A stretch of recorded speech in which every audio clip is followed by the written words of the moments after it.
लंबे बालों वाला गांव। शुक्र है सीता मैया का, अजी मैंने सारी जमीन जोत दी है, तुम अब बीज लगा दो। सच में चंपा, तुमने इतनी जल्दी सारा खेत जोत दिया? लेकिन ये हल तो कितना भारी था, कंधे पर भी नहीं उठाया जाता है। अरे भाई मदन, लगता है तुम भूल रहे हो, हमारा गांव लंबे बाल वाला गांव है और हमारी लुगाइयों के बाल घुटने से भी नीचे लहराते हैं। औजार का काम करते हैं इनके बाल।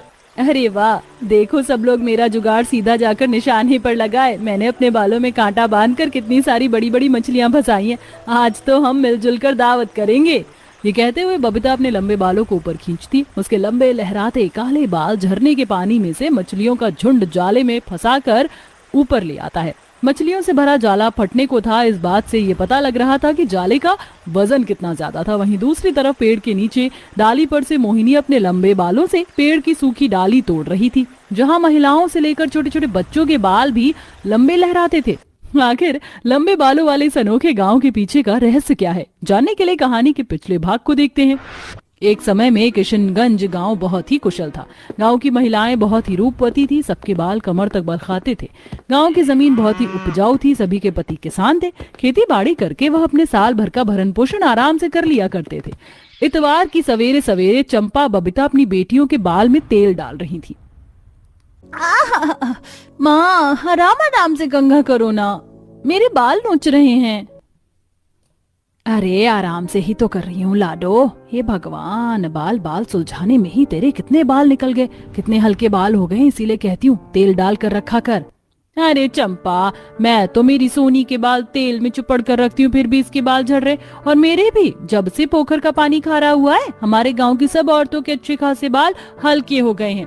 कोई अच्छा तेल शैम्पू लगाना होगा तभी फर्क पड़ेगा, वरना हम तो पूरी तरह गंजी हो जाएंगे। दोनों बातचीत कर रही होती है, तभी गांव के अंदर तेल का प्रचार करता हुआ एक आदमी आता है। तेल ले लो, तेल एक शीशी लगाओ और बाल झड़ने की समस्या से निजात पाओ। 100 रुपए में 2 बोतल तेल, एक पे एक फ्री। आ जाओ बहन जी, ले लो तेल ले लो। गांव की सभी औरतों की नजर उस आदमी के लंबे काले बालों पर टिक जाती है। सबका मुंह खुला का खुला रह जाता है। अरे चंपा, देख रही है, इस आदमी के बाल तो नागिन की तरह बलखा रहे हैं। चल हम भी तेल खरीद लेते, मुझे तो बड़ा फायदेमंद लग रहा है। और 100 रुपए कोई महंगा भी नहीं है, बड़ा सस्ता है। प्रचार के आधार पर गांव की सभी औरतें उस बहरूपिया आदमी से तेल खरीद लेती हैं, मगर उनमें से किसी को भी असलियत पता नहीं थी कि वह आदमी सर पर विग लगाए हुए था। थोड़े दिन में गांव की औरतों के बाल और हल्के हो जाते हैं। तभी एक दिन गुंजा नाम की एक बड़ी ही गरीब गंजी काली लड़की तेल शैम्पू बेचने आती है। तेल शैम्पू ले लो रीठा, गुड़हल शिकाकाई का बनाया तेल शैम्पू ले लो। बहन जी, तेल शैम्पू ले लीजिए, 1 महीने में ही आप लोगों के बाल गारंटी के साथ लंबे और घने कर देगा। उस गंजी काली लड़की को गांव के अंदर तेल शैम्पू बेचता देखकर सभी औरतों का गुस्सा उस बेकसूर पर भड़क जाता है। ये गंजी पटेल काली कलूटी बैंगन लूटी भी उस आदमी की तरह ठगेरू है। मैं तो कहती हूँ उसे चप्पल और जूते की माला पहनाते हैं और इसका मुंह काला करके यहाँ से निकलते हैं, तभी इन लोगों का ऐसा झूठा प्रचार करने की आदत जाएगी।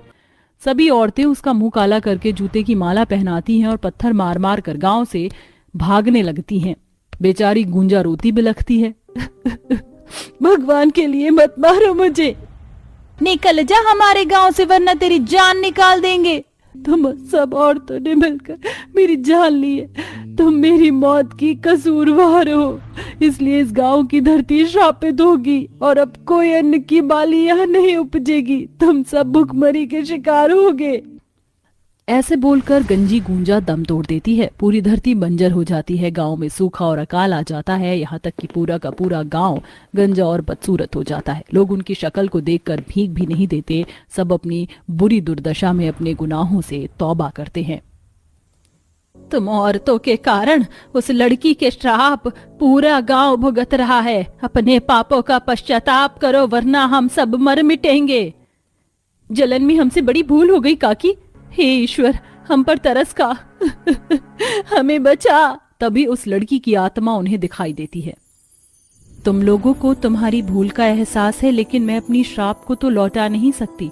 लेकिन मैं तुम्हें वरदान देती हूँ कि गांव की सभी औरतों के बाल जादुई बाल हो जाएंगे, जिसे तुम औजार और अपनी ताकत के रूप में इस्तेमाल कर सकती हो। मगर अगले 1 साल तक ये जमीन कंटीली झाड़ी उपजेगी, इसलिए यहाँ से पूर्व की दिशा में चले जाओ। वहाँ एक विशाल पेड़ है, सब उस पेड़ पर ही बस जाओ। देखते देखते चमत्कार हो जाता है। सभी औरतों और बच्चों के लंबे बाल लौट आते हैं जब उस पेड़ पर आ जाते हैं जिसके चारों ओर जिंदा चट्टान से जल के सोते बहते हुए झरने गिर रहे थे। ये पेड़ तो कितनी खतरनाक जगह पर है, हम लोग वहां तक कैसे पहुंचेंगे? एक तरफ झरना है, दूसरी तरफ खाई, जरा भी पैर डगमगाया तो जान से जाएंगे। आप सभी घबराइए मत, हम अपनी लंबे बालों को रस्सी के रूप में इस्तेमाल करके उस पेड़ वाले स्थान तक पहुंच जाएंगे। ए मेरे जादुई लंबे बाल, और लंबे हो जाओ। मोहिनी के ऐसा बोलते ही उसके बाल रस्सी के जैसे लंबे होते जाते हैं। पूरा गांव बालों के सहारे उस पेड़ तक पहुंचता है।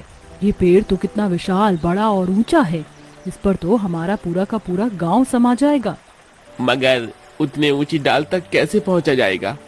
बालों की सहायता से। अब इसी पेड़ पर हम अपना लंबे बालों का गांव बसाएंगे। बबीता पेड़ पर पहुंच जाती है और अपने लंबे बाल को जड़ के समान इस्तेमाल करती है। सबके पति लकड़ी काट कर उन्हें थमाते हैं और वह लंबे मजबूत बालों से खींच लेती हैं। इसी तरह सब पेड़ के ऊपर ही टिकाऊ घर बनाकर रहने लगते हैं और उस झरने और पेड़ को अपने उपयोग में लाते हैं।